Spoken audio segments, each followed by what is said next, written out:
Alright folks, so I know that I normally title these updates the no hype update, but let's face it, if Chinese EV companies were a family, then the Warren Buffett-backed BYD would be that sibling that never gets any attention from the parents because they just do well in school, they're polite to their parents, they never get in trouble, and they're never sent to see the principal. So in this video, I'm going to cover just a little bit of news that's been going on about BYD just in the last few weeks.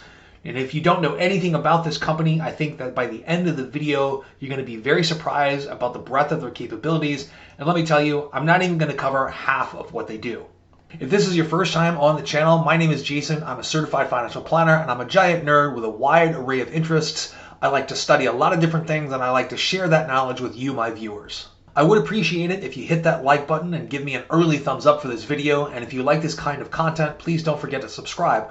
Also, if you're feeling really generous, please consider joining my Patreon to support this channel, and you get to engage with a community of intelligent and thoughtful investors like yourself who can help you take your investment knowledge to that next level. So back to BYD, folks. They deserve a little bit of hype. They aren't a startup EV maker like NIO or Xpeng, nor are they a decrepit state-owned automaker like some other companies that I'm not going to mention on this channel. They're a modern, international industrial conglomerate with 220,000 employees and manufacturing facilities on 4 continents. They're makers of automobiles, buses, trucks, forklifts, solar panels, rechargeable batteries of all types, including EV batteries, and electronics and semiconductor chips. BYD has 3 major subsidiaries: BYD Auto, BYD Electronics, and BYD Semiconductor. BYD Semiconductor, this was just announced last year, is going to be spun off on its own with an IPO in China later on this year. Semiconductor supply crisis, BYD is not even going to notice. They make their own, and they're surely going to prioritize their own needs and take advantage of this crisis to gobble up more market share.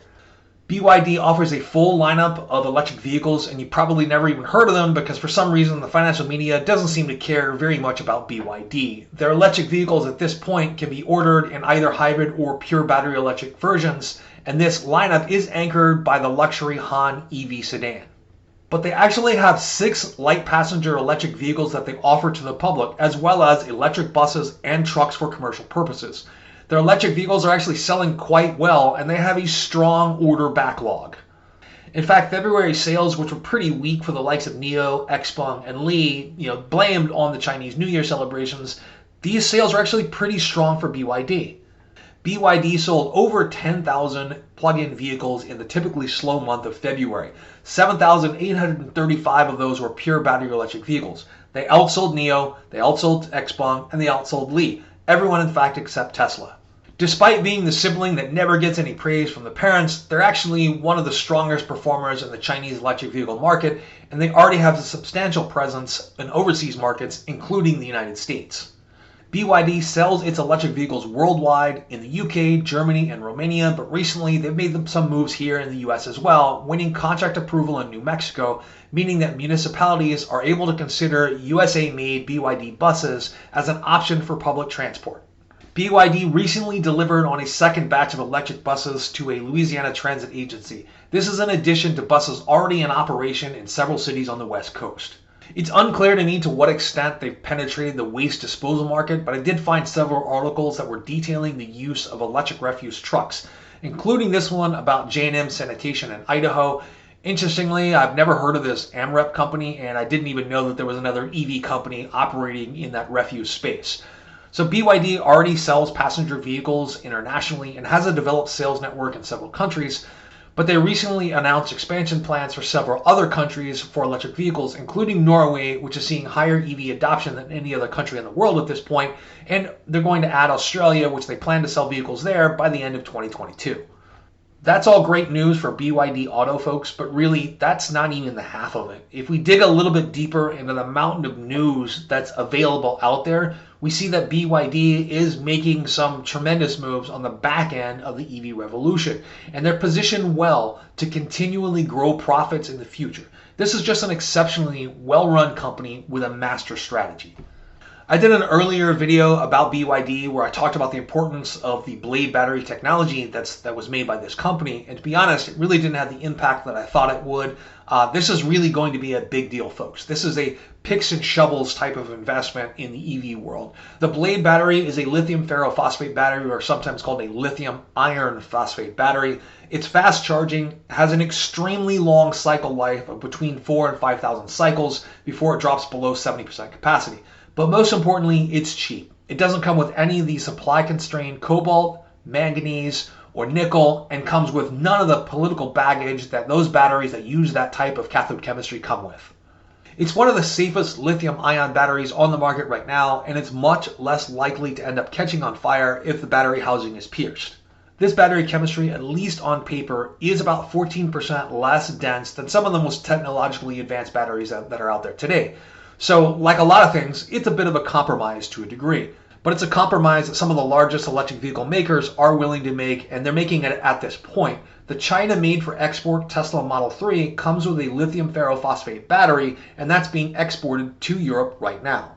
And Tesla is not going to be the only company that adopts this cathode chemistry or this type of battery. The blade battery is expanding into Europe, and it's expanding apart from their EV lineup.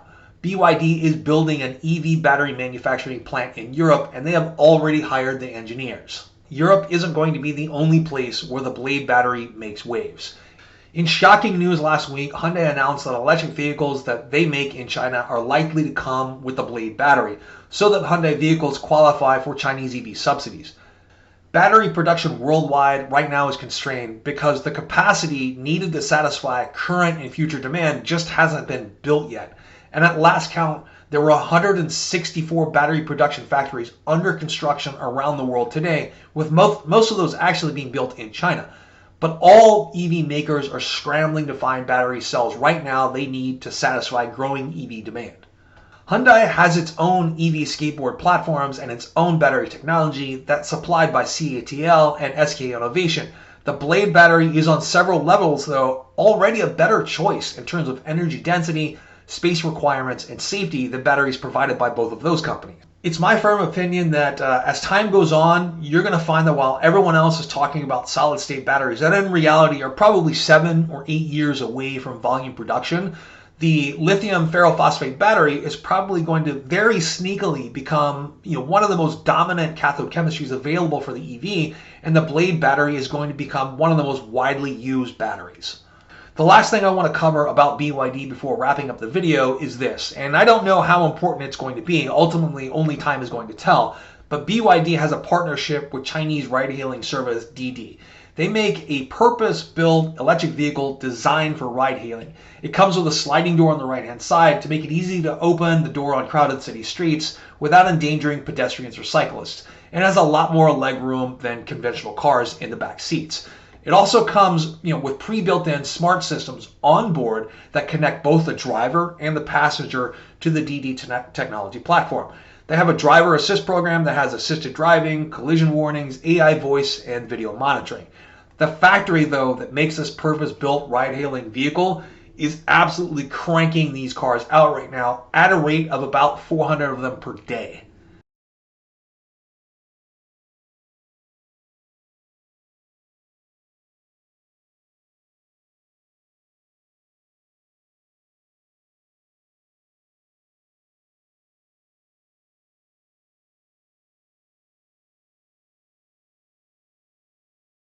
A lot more than this. In fact, they're doing a lot more than I can cover in a single YouTube video, and I'll be posting updates on this fascinating company more and more as time goes on. If you're not already invested in this company, this one at least deserves to be on your watch list.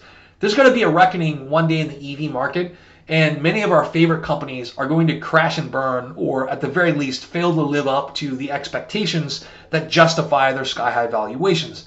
But I'll bet when the dust settles on that reckoning, that BYD will still be standing strong, still be plugging along. This is just a well-run company, folks, with a great strategy.